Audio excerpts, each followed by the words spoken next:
I am divorcing my husband even after his cancer diagnosis. Ooh.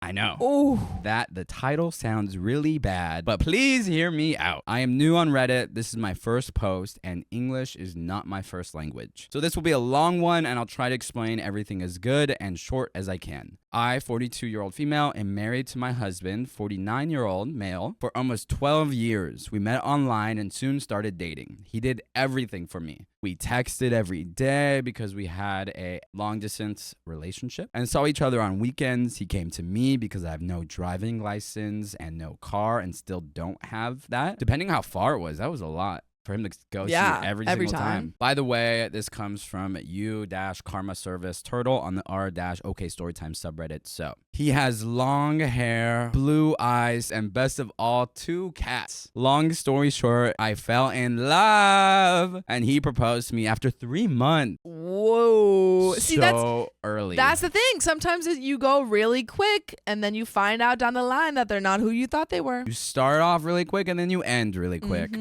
Unfortunately. That should have been the first red flag, but I didn't know any better at the time about love bombing. We got engaged and I moved to his city. He introduced me to his friends and everyone welcomed me very nice. My mother-in-law at the first time we met said, "Just call me mom." And I really liked her. She was always nice and kind to me, and so were his sister, his niece, and my brother-in-law. Over a year after our engagement, we got married. I was so proud to have his last name, and he was happy with me, or so I thought. One of his friends, Miranda, fake name, was really good at crocheting, and she had her own blog, or still has, I don't know. We were also friends on social media at the time. Then my grandma passed away. I was devastated. She had dementia and was not in a good condition. She passed away shortly after my birthday and was buried only 2 days before Christmas. Christmas is my very favorite time of the year. That's really hard. At that time, I was married for 2.5 years. I posted on social media about the loss of my grandma. Miranda saw the post and condolenced me, but shortly after, she contacted my husband and told him that she didn't think that this was appropriate and how dare I do something like that, etc. What? Okay, so one of his friends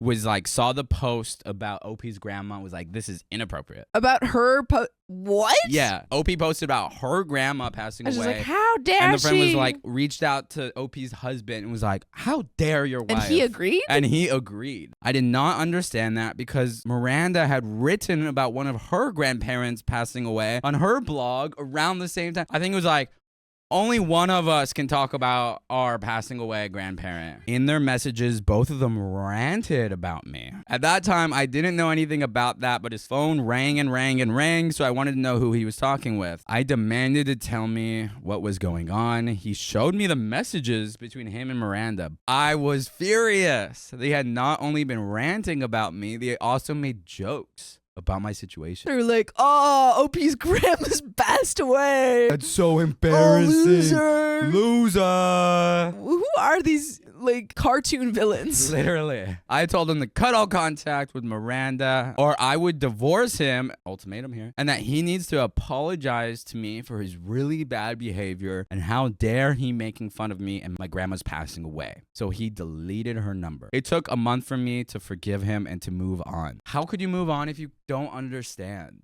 That's why I don't think it's like, I'm going to punish him. I'm going to cut this person off. You put a Band-Aid over it, but it's still festering. You put a Band-Aid and you have a wound. It's still festering and you don't know why. Yeah. So you don't trust your partner. You haven't solved anything. Yeah. Second red flag, a big one, I know. Now, I should have left him right then and there. Fast forward a few years, I cut all contact to my family. I only have my sister now, who I love so dearly because of issues that got more and more over the years. It was better for me and my husband agreed. My sister and I have always been targets for my mother, and enough was enough, worth a complete separate post. So 4 years after my grandma's passing away, my grandpa passed away. Oh, this is so sad. Yeah. I loved him so much. We regularly called each other, and whenever he went on a small vacation, he sent me postcards. One day I got a call from my oldest brother, and he told me after my grandfather passed away at the hospital, that day, after heart surgery and after a week, they decided to stop the life support machines because my grandpa would have passed away anyway. I didn't even know that he was in the hospital No one had told me or my sister. I can't describe how I felt, and I had to call my sister to tell her what had just happened. We both cried on the phone. My mother decided to set the date for the funeral on my 6th wedding anniversary. It was a Saturday, and I guess she took that date so everyone could attend and not have to take a day off work, so I tried not to hold that against her. I asked my husband, after all my mother had done to me, to please stand by me and comfort me. He said yes, of course. First thing he did at the funeral was to hug my mother tight, and during the funeral, not even bothered to take my hand or comfort me. Is this after the Miranda situation? Yeah, this is after the Miranda. This is 4 years after the Miranda 4 situation. years And it after. seems like they haven't fixed anything, really. OP said my husband didn't even take my hand or comfort me, but my sister did. Third massive red flag here. But I did not even recognize it at first because it was so sad, and my sister was there for me. Fast forward to August 2022. This is getting important for later. A warm August Saturday morning around 9 a.m. I got a call from my friend Sandra. I picked up the phone and said hi and laughed because I was happy to hear from her. She had 2 little kids and a mom that required care, so I not often got the chance to talk to her, and she lived in another state. But on the phone was not Sandra, it was my sister. I could barely hear her because she was crying very hard. My alarm bells went off, and I asked my sister what happened. She told me that Sandra had passed away that morning. She was 39 years old, and she had, what, 2 children? Yeah, she had kids. I was in shock, complete shock. I won't go into details here, but it was ruled natural passing away. As you can imagine, I started crying, and I thought about the kids and the widower. Just, oh my God, no, that can't be real. No, I could start crying right now. It still hurts as if it was just today that it happened. Aw. Her funeral was a few weeks later, and my husband and I took a few days off of work to attend the funeral. Everybody was there, also my ex-best friend. We haven't talked to each other for over a year at that time, but I was the one who called her and told her about Sandra's passing. We are in contact again since then. Okay, the funeral. My husband decided to not sit next to me during the funeral. Yes, you read that right. And not comfort me. I don't get that. I don't understand what the reasoning is. At this point, does your husband hate you? Yeah. Or is he just so uncomfortable with Like death, showing, with yeah, passing away, yeah, and doesn't know how to comfort people, comfort his wife? Because this is insane. This is insane behavior to not once, but 2 times at actually 3. This 3 is the times. third time. This is the 3rd time not be able to comfort someone who is mourning. Home again, I asked him why he didn't comfort me again. He told me that I am a grown-up woman and I have to deal with it on my own and that I'm not his priority. As you can imagine, I cried every freaking single night, and he had the audacity to tell me, end quote, yes, I heard you crying, end quote, and didn't do anything. What a piece of crap. Now, here comes the kicker. One day before or one day after the funeral, he exchanged numbers with another woman I didn't know. 9 months later, I caught wind of it because his phone rang very often. I asked him who this was and who he was riding with. He stupidly showed me the chat. Okay, it's not even stupid. He did the same thing. He's just like, here you go. There. He doesn't care. The thing is that we've seen multiple times. It seems like OP's like, oh, like he's doing this and like doesn't realize, or he's like trying to hide it. No, it seems like he just doesn't care. He doesn't care just about like, you at all. So, like giving pain left and right. And he's it's like, whatever. You don't deserve to be comforted. I'm cheating. What of it? What of it? Sue me. He and Tessa, fake name, met during the days of the funeral, and his first words in the chat were, quote, "Hi, little one. Ew. I finally have your number." I just overflowed the chat, and at one point I read that he complimented her on her beautiful hair. You need to know that my hair started falling out massively after I got the news of Sandra's death because of the shock, and my husband knew that very well. I went to the doctor to get checked, but everything was okay. It was definitely because of the shock. He comforted her because of some stress with her boyfriend at the time also. As you could imagine, I went ballistic. Not even that he told me I'm a grown-up woman who needs to deal with the death of my beloved friend on my own. I'm not his priority. No, he thought it was a really good idea to give some B his number and comfort her because some relationship issues. I mean, what the F? And I asked him why he comforted her and not me. He answered, quote, "She had a bad time and needed help." Yup, he really said that right into my face. Guess what happened? I slapped him hard. Gah! I was so devastated and angry. How could he do something like that to me? I never had any suspicion of what he was capable of doing something like that. I always trusted him completely. What a fool I was. No, you just trust your partner. Yeah. As you should. Trust a partner, not this partner. Not but this a partner. partner. Please don't trust this partner. Don't trust this one. And again, I should have left him there and then again, but I didn't. Tessa lived a few states away, so I could be sure that nothing physical ever happened between them, but it was still a betrayal. He swore to never ever give his number to another woman and to ask me if he would met some new friends if it would be okay if numbers would be exchanged. In January this year, he went to rehab because of some back pain issues. During that time, we had not much contact because divorce is on the table since December 2023, but we wanted to work things out. I hear you asking, why didn't you leave him earlier? Why did you stay so long? I married him because I love him. I gave my word to stay in good times and bad times, and I don't take that easy. I wanted to grow old with him. I could picture us sitting on the sofa watching the movies we like, laughing at old jokes, and cuddling. Boy, was I wrong. I wonder really quick if OP is from like a religious background because of this like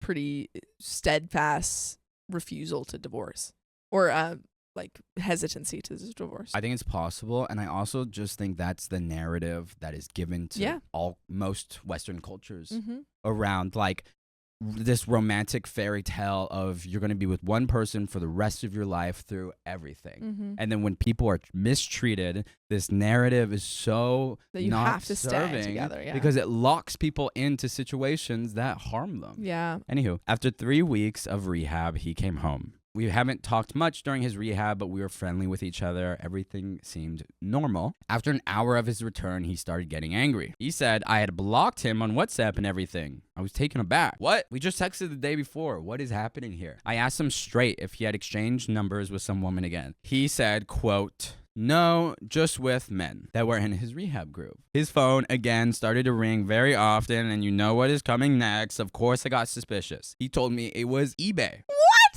It's like, hey, it's eBay. Just wanted to link up. Just wanted to kiss your little face. Yeah. He's like, it's Domino's, babe. Chill. eBay said they pizza love man. me. Aw, that's so sweet of this company. Haha, do you really think I'm that stupid? So I waited, and one day he took out the trash. I got his phone and went through his WhatsApp messages, and there it was, a chat with Cindy, fake name, in which he told her that he's asking me about my feelings and that he is the one making all compromises and so on and so on. I said nothing. A few days later in the afternoon, his phone again rang all the time. But this time I told him, I know it's not eBay. And he said, fine. It's Walmart. You got me. You got me. I told him to show me his phone. And there another woman with him about butt massages. We had really big fights about all of that, and I cried like I never cried before. He did not even bother to apologize. He said they were just friends. Classic, right? I may have been naive, but I'm not stupid. 1 week later, he let me go through his phone again. This guy is like, just like, ballsy. I literally don't care. He's like, yeah, literally. He's like, and you will not believe whom he was texting with. I found one name I didn't recognize and looked into the chat. I scrolled and scrolled and up. You remember the name Miranda? Yes. On top of that chat, I saw her name. 1 year after my grandma passed, she had contacted him again. He did not block her like he promised to. What? He didn't go follow through with his promises? He didn't. It's the truth. No Believe way. it. Best believe it. No way. He did not block her, so she had the opportunity to contact him. For all these years, he met her, texted her, ranted about me with her, and lied to me for 8 whole years. All in all, I found 7 different women whom he was texting with and lying about me. He told all of them that I was the bad guy in this marriage. 4 years ago, we moved into the flat we're now living in. Now I know why he wanted this flat in this area. Miranda, get this, is living just 2 blocks away. Right under your nose. Right under your butt. Great. My trust in him is completely shattered. So much more things have happened over the years with him, and I can only guess that he has a narcissistic personality disorder. Would also be a complete new post to explain that here. I trusted him. I still love him. I tried my best, and we could all agree that it's sure I've made mistakes too. Everybody does, and I'm no exception. We love a self-aware Your mistake was OP. staying with him. That's the only mistake I've seen. Well, maybe they made mistakes. Didn't write it in. That's true. It's a biased post. Yeah. There was no way to get him to act as a husband, to behave with respect, to accept boundaries and respect them. Not to cross the lines, to make compromises, and what really hurts is him bad-mouthing me in front of women I don't even know. Running a smear campaign against me because he got caught. He is now telling everybody that I am the one who did what he did. There's no way in heck I would ever betray someone like that. One thing he also said is that I wasn't there for him when his mom passed away. The audacity. That's dude. rich. He's a compulsive liar too. Yeah. I had the flu with fever and everything, but I still attended my mother-in-law's funeral. So So it's a lie. she was actively sick, and he's like, "You weren't there for me 24/7. You didn't make me any soup." He earns the money and is aware of the fact that I depend on him financially. I try to save money to get out of there. He's a pathological liar. He lies about everything and to everybody. I'm so fed up with this. Now, all right, we're getting to the I title. forgot the title. We got to the title. Okay. That gave so much context. Okay. He's diagnosed with cancer. Some of my friends say it's the karma he was getting for what he has done to me. So here I is didn't my wanna say question. it.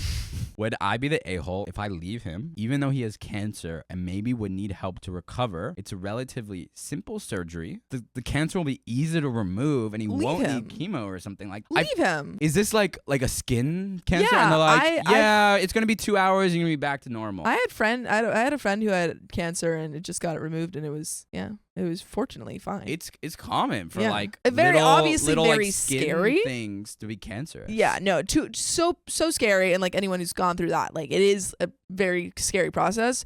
But if you're like, should I stay with my husband who can literally just get this cancerous thing removed and be fine, then don't stay with him. Doctor is telling you it's a simple surgery. It's going to be fine. Leave him. Also, even if I he feel like wasn't that's going to be fine, irrelevant leave at that him. point. Yeah. I agree with that too. Like literally leave him regardless. You don't owe him. He's an adult. I cry almost every day. That is not me. I'm a person who will always help and be there for the ones I love. He let me cry all alone when my girlfriend passed away, and I confess I let him cry alone when he got his diagnosis. I told him why I want him to not dare crying in front of me. That is harsh, but it is understandable. Yeah. If your partner Also, don't has stay with told you him. they don't give an F Yeah. about your emotions, it's going to be pretty hard to give an F about their emotions. But also, like, if this is the only, like, if you're like, I don't care about your emotions, and then you stay together, it's just like, why? Yeah.